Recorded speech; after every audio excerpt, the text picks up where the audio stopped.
Salut à tous, j'espère que vous allez bien, c'est Romain et on se retrouve aujourd'hui pour préparer cette grosse semaine qui attend les Parisiens. On va d'abord revenir brièvement, parce que c'était pas très intéressant, sur le match à Toulouse samedi soir. Ensuite, les Parisiens ont eu de repos dimanche et entraînement hier, ainsi qu'aujourd'hui à 11 h, avant le match retour demain contre Brest. Le tirage au sort des huitièmes de finale de la Ligue des Champions, si on se qualifie bien sûr, vendredi.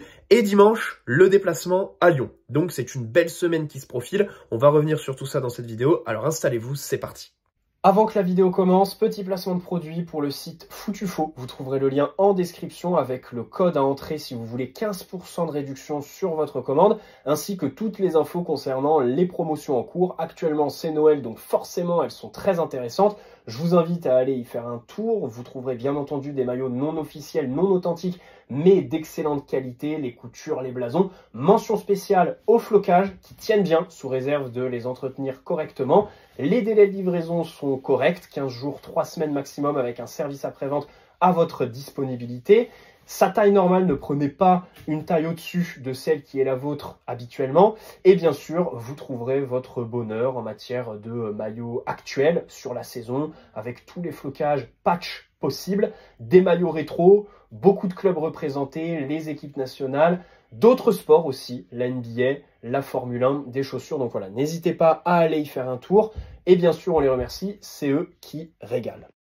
Alors, commençons avec cette victoire, pas belle, mais précieuse, samedi soir à Toulouse. Il la fallait parce que nos poursuivants ont passé un bon week-end. Tous ont gagné. Il y a eu les cartons de Monaco, Marseille, Lyon, même Lille qui ont gagné le Rennes d'Habib Bey. Donc, les 3 points font plaisir, nous maintiennent à 10 points des Marseillais, même si on les a obtenus par la plus petite des marges.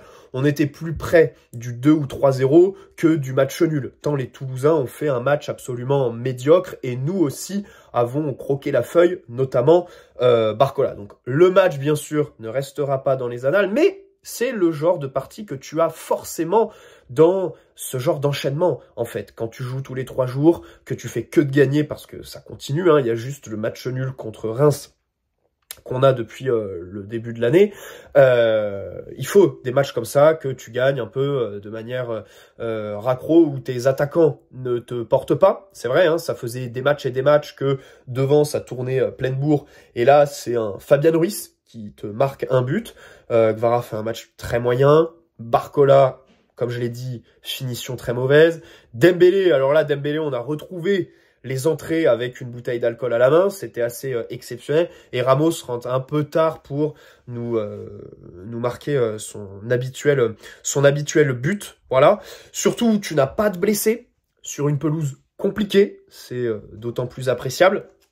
Comme j'ai dit, on peut peut-être regretter de ne pas en avoir mis plus, notamment un Barcola qui a été bon dans le jeu, hein. Il était physiquement présent, il a mis à mal ses adversaires, trouvé dans la profondeur, dans de bonnes positions. Fabian Ruiz le trouve à 2 reprises.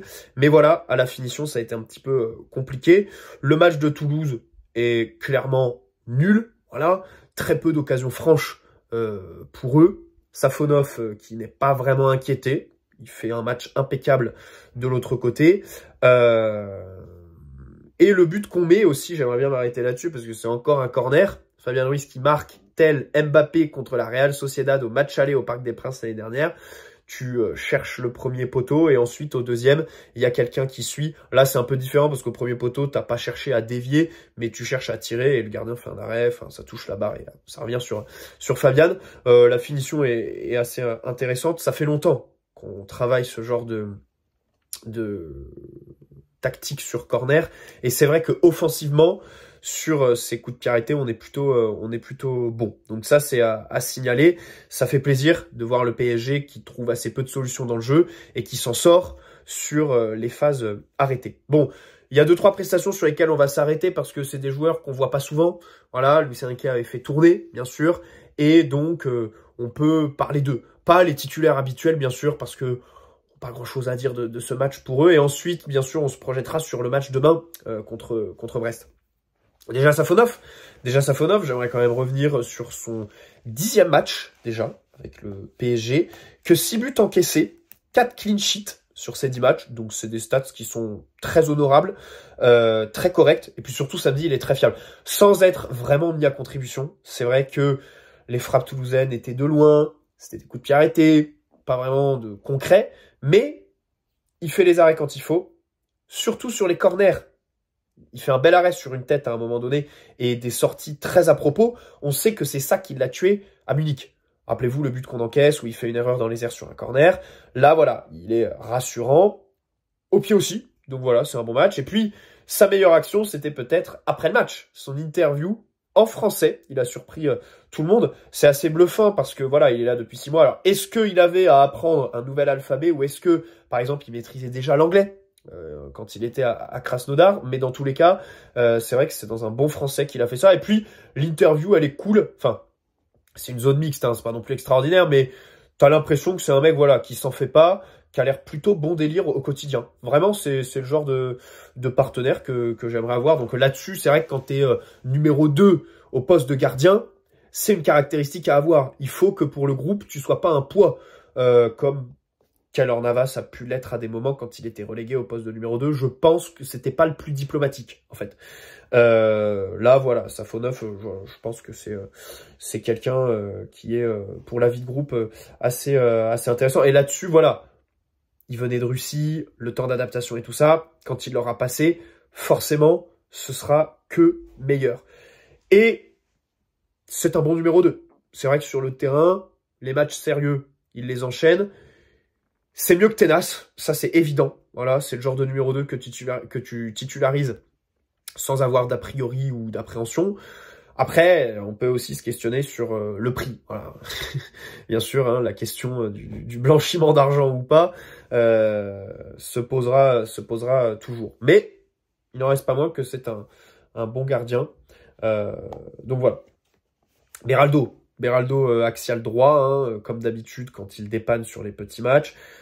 Encore un match difficile à juger pour lui parce que il y a du très bon avec ballon. Il est jamais gêné. Les pressings, il s'en fout. Il prend une belle frappe en première mi-temps. Et sans ballon, bon, dans les duels, encore trop tendre. Notamment sur la première mi-temps.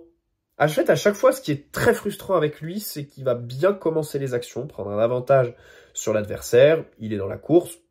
Et après, en cours d'action, il va perdre le fil. Et au final, avoir le désavantage. On sait pas trop...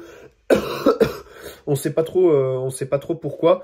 C'est assez frustrant avec lui. Mais par exemple, samedi, il est plutôt bon dans les airs.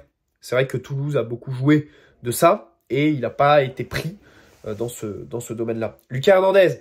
Ah, Lucas Hernandez, c'est encore un match compliqué. Hein. Alors, il a fait le gender reveal de sa fille, du coup, au Parc des Princes en tirant un penalty. Super, on est content pour lui. Hein. Mais sur le terrain, depuis le retour des croisés, c'est quand même compliqué.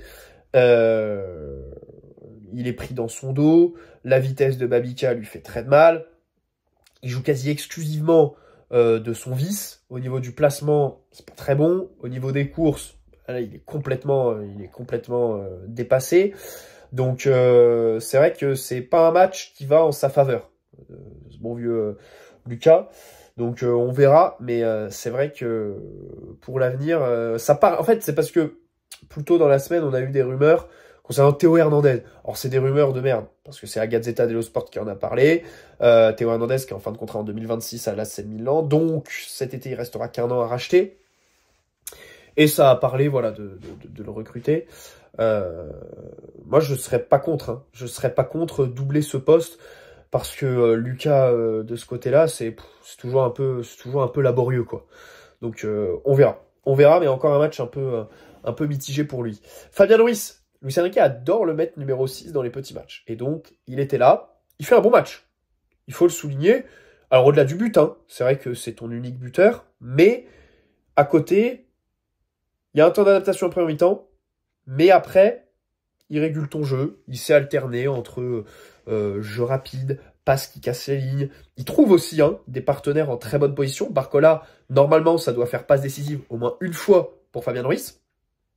Et aussi faire temporiser, donc ça c'est cool. Il sort assez tôt, donc ça présage d'une titularisation demain. En plus, il sort pour Vitinha, qui est venu gambader pendant 30 minutes. Luis Enrique lui a dit on ferme le match, tu trottines, tranquille.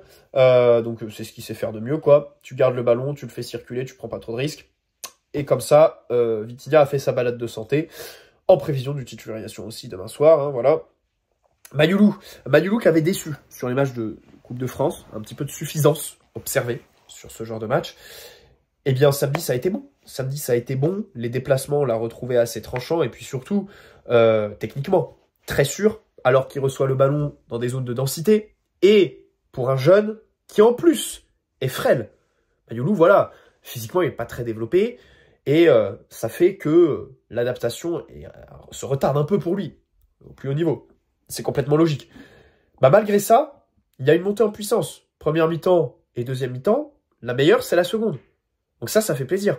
Un jeune de son âge, monter en puissance au sein d'un match, c'est assez rare. Et donc ça a été le cas samedi soir, donc c'est vraiment très bon.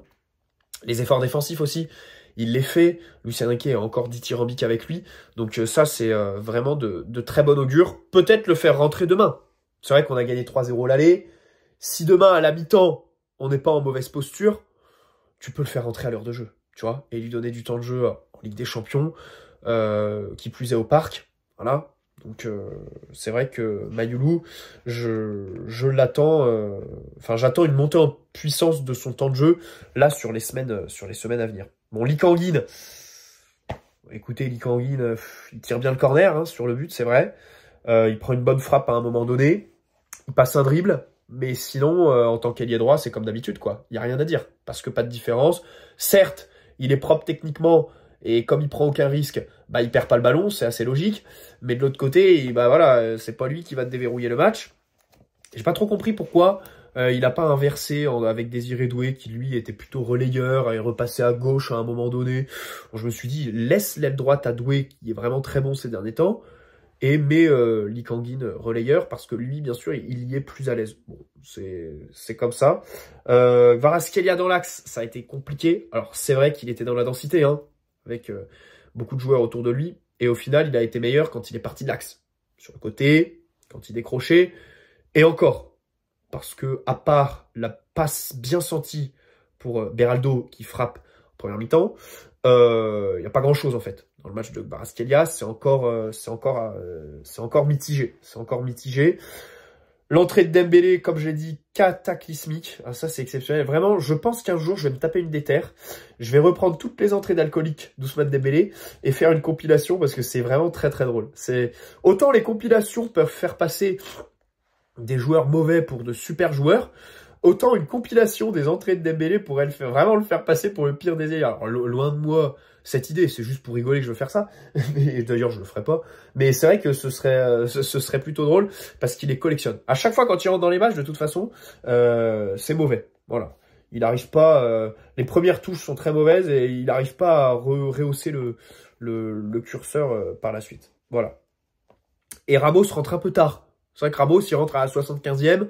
Il a qu'un petit quart d'heure pour se montrer. En plus, c'est un quart d'heure où le PSG décide de verrouiller le match et faire circuler le ballon. Bon, j'ai trouvé ça pas dingue de la part de Luis Enrique. Vous connaissez mon avis sur Ramos. Je suis peut-être un des plus durs avec lui, parce que je pense être un des plus objectifs aussi. Mais c'est vrai que là, ces derniers temps, il faudrait peut-être lui donner un peu plus de minutes. À commencer par demain contre Brest, par exemple. Demain, justement, match retour donc de ces barrages avec la victoire 3-0 à l'aller. Donc ce qui fait que, on va pas se mentir, à part les supporters parisiens et les supporters brestois, personne n'est hype pour ce match retour demain. D'ailleurs, Canal+ l'ont bien compris, ils ont changé les plages horaires, enfin pas les plages horaires mais les chaînes. Ils mettent le Real sur Canal+ et le PSG sur Canal+ Foot, qui nécessite soit le pass sport, soit le pass Coupe d'Europe. Donc faites attention, vous ne faites pas avoir les abonnés de Canal normal, il faut Canal+ Foot, voilà. Donc dans un Parc des Princes qui en plus, alors est à guichet fermé, mais devrait voir quelques places vides parce qu'il y en a qui veulent vendre leur place et qui s'ils le font pas n'iront pas au parc. Ça je trouve ça bizarre parce que c'est quand même un match qui tombe pendant les vacances. En plus c'est les vacances scolaires pour toutes les zones. C'est pas que la zone de Paris, c'est vraiment toutes les zones. Donc même les provinciaux peuvent se dire je vais aller me faire une petite journée à Paris, il fait beau cette semaine. Et mercredi, je vais agrémenter du match de Ligue des Champions. Et franchement, sur Twitter, je vois des places qui sont vraiment pas chères. Pour un match de Ligue des Champions, il y a des trucs à 50 €, 60 €. enfin, c'est respectable. Objectivement, c'est respectable. Si j'étais sur Paris, moi je suis en vacances, moi je suis de retour en province, vous l'avez vu, hein, de toute façon je laisse pousser la barbe, je suis au contact de la nature. Ne me parlez pas de la métropole, mais si j'y étais, voilà, je pense que j'aurais pris ma petite place, parce que voilà, ça reste quand même la Ligue des Champions, et les matchs contre Brest, c'est toujours des matchs qu'il faut voir, quoi. Enfin, c'est des matchs où il y a des buts, où il y a du spectacle, et c'est pas demain que Brest vont fermer le jeu, quoi. Et les Parisiens, objectivement, je pense qu'on va jouer sérieusement. Je pense qu'on va jouer sérieusement parce que on peut se demander si les deux équipes vont faire tourner. C'est vrai que du côté du PSG, on a gagné 3-0 à l'aller. Il y a un déplacement compliqué à Lyon dimanche. Donc pourquoi pas titulariser. Par exemple, je parlais de Gonzalo Ramos précédemment. Du côté brestois, t'es complètement résigné. Il y a la Ligue 1, mais il y a aussi la Coupe de France la semaine prochaine. Pour eux, c'est très important parce que s'ils nous affrontent pas en quart et en demi, je pense qu'ils ont une voie royale pour la finale. Je crois qu'il reste que Reims, Angers en lice, quoi, en Ligue 1. Donc après, c'est que des équipes abordables. Et sur une finale, bien sûr que les Brestois aborderont complètement différemment que là, notre affrontement match aller-retour en Ligue des Champions, parce que sur 90 minutes, ça, pour le coup, ils ont fait leur preuve hein, dans leur capacité à soulever des montagnes hein, sur la phase de championnat de Ligue des Champions. Donc c'est vrai que la Coupe de France est potentiellement plus importante que ce match de Ligue des Champions pour eux demain. Bon, ils ont quelques absents. Donc voilà. Est-ce que Eric Roy va décider de faire tourner? C'est toute la question. Du côté de Luis Enrique, je ne pense pas. Déjà parce que le match contre Toulouse nous a donné des indices sur la compo qui devrait être, voilà, Donnarumma, les buts, bien sûr, qui a eu du repos et donc devrait être titulaire, sauf grosse surprise. Hakimi, bon Hakimi il a fini le match à Toulouse, mais c'est parce qu'il y a personne derrière, quoi. Alors, Warren Zaïre-Emery n'a toujours pas repris. Normalement, ce sera fin de semaine pour lui, mais pour demain, il est encore forfait. Donc on attend de voir, c'est tout à fait normal, hein. On précipite pas les choses avec lui, c'est très bien, ne faisons pas comme l'année dernière pour le match contre Dortmund, où on avait un peu précipité, et au final, même si c'est lui qui marque à Dortmund, ça lui coupe un peu les jambes sur la deuxième partie de saison. Marquinhos, qui est rentré d'ailleurs samedi soir, et qui a fait une bonne entrée, notamment dans les airs, il était plutôt impeccable. Donc bien sûr, voilà, son entrée c'était balade de santé en vue d'une titularisation mercredi. Pacho pareil, il sort assez tôt, donc voilà, on peut s'attendre à le voir. Nuno Mendes, il était au repos, il n'est même pas rentré, donc il sera titulaire demain. Vitinha pareil, au repos contre Toulouse, rentre pendant une demi-heure.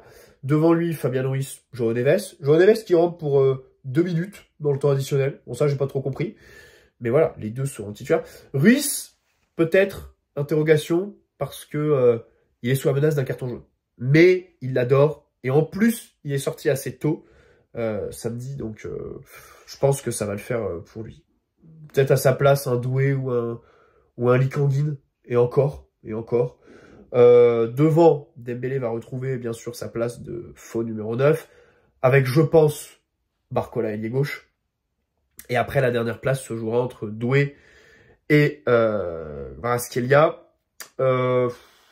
Perso, je mets une petite pièce sur Kvaratskhelia, parce qu'il n'était pas titulaire contre Brest à l'aller. Donc tu vas le mettre au retour. Tu veux continuer à l'adapter. Donne-lui de la confiance en le mettant voilà, en Ligue des Champions contre Brest, une équipe qui ouvre le jeu. Et puis, alors, le seul truc qui me fait douter, c'est qu'il a joué tout le match contre Toulouse, je crois. Donc, après, Doué aussi. Hein. Doué aussi, il finit le match samedi soir. Bon, je pars plus sur le Géorgien. On verra. Mais on peut quand même lui laisser une titularisation. Avoir le début de match, ce sera le plus important. Hein. Si les Brestois marquent rapidement, ils vont reprendre espoir. Si on rentre au vestiaire en menant 1-0, bon, ce sera terminé. Voilà. Et pourquoi pas faire du coaching assez tôt pour Luis Enrique. En tous les cas, je l'attends là-dessus. Voilà, faire rentrer les Ramos, les Mayoulou, Kimpembe, je n'y pense même pas, parce qu'on l'a même pas vu, en fait. Samedi soir, c'est quand même... Enfin, c'est quand même compliqué, Kimpembe, hein. On l'a juste vu rentrer contre Le Mans 10 minutes. L'entrée était catastrophique qui plus est, mais on va pas lui en tenir rigueur, bien sûr. C'était un retour de blessure depuis 2 ans, mais elle n'en restait pas moins catastrophique.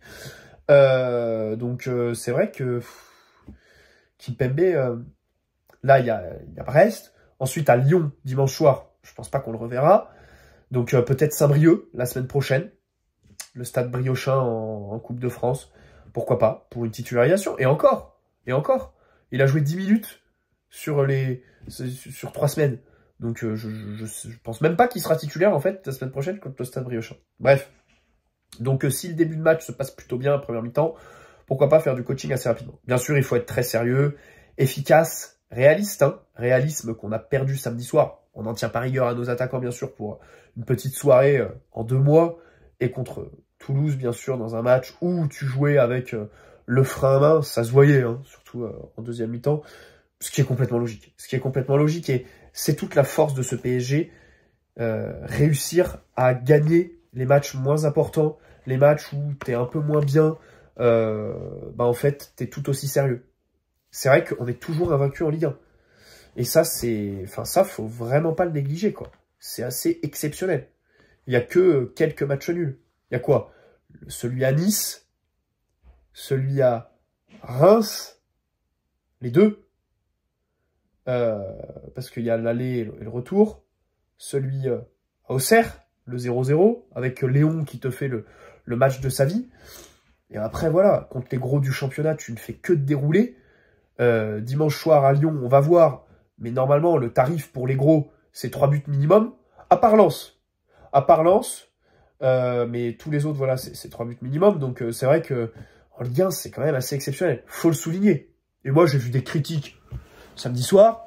J'ai entendu que ça parlait, par exemple, Walid Acharchour sur DAZN.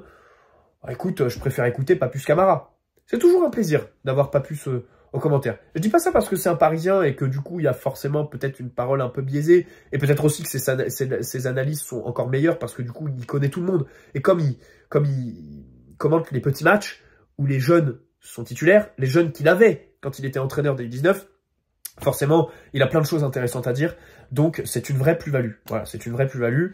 Ça fait toujours plaisir. Mais franchement, voilà, les critiques, voilà, vraiment, rien à faire. Parce que on gagne que 1-0, certes, mais le volume d'occasion reste quand même intéressant. Et Toulouse n'a pas d'occasion franche, encore une fois. Bref, j'espère que cette vidéo vous aura plu. N'hésitez pas à poser un like si c'est le cas, vous abonner si ce n'est pas déjà fait. Et du coup, on se retrouve demain soir pour le débrief de ce PSG Brest. Ciao les amis, prenez soin de vous.